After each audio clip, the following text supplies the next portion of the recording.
to Inspirational You. Thank you for coming down and dedicating your time to us here. Just want to ask you a few bits and pieces about what you've done today, which panel you were on, and how you found it.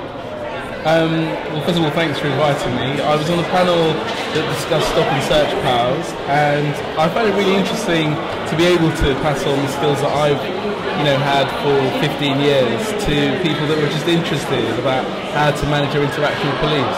And it's particularly poignant given obviously the troubles that we've had in London and elsewhere in August. And I think it was nice to see some young people being empowered really with the knowledge and skills that they might need if they encounter police in hostile situations.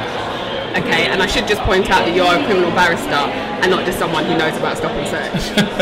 I am a criminal barrister, and that's where my expertise comes from. But it's right to say that when I was a young man, I did find myself on the receiving end of harsh police treatment because they were randomly stopping and searching a lot of black boys. Yeah. And obviously a lot has changed from then. Yes. And there are powers that curtail the use of stop and search, but as we know, we don't really know as much about it.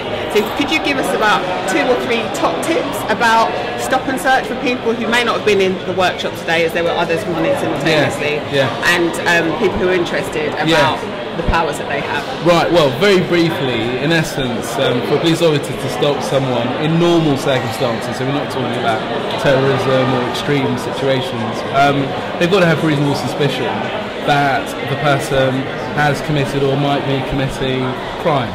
And reasonable suspicion is not because you're black or because you're gay or because you're a Muslim. It must be based on some information or intelligence that triggers the power in the officer for him to be able to interfere with your civil liberties. And so if you feel that the officer doesn't have reasonable suspicion and you find yourself wanting to take action or complain, it's really important to remain calm in that situation and to take advantage of the information that you're given, because the officer will have to give you his police identification number and his station, and you can take that forward in terms of complaining. And that's really the way to deal with it, rather than being upset, hostile, angry or aggressive in that moment and in that situation, because as we all know, if you become aggressive with police, then they'll meet you with aggression. Yeah, true. Behaviour breeds behaviour, we all know that. Yeah. So, just finally, can you give us, maybe in a couple of short words or a sentence, what you think about Inspirational You?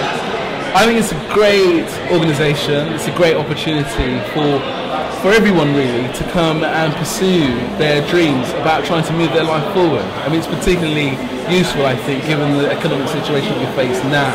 And everyone is having to question what their own economic future is, and it's great that this offers, that opportunity to young people and people who are mid-career and just looking to develop themselves in any way that they can. Thank you.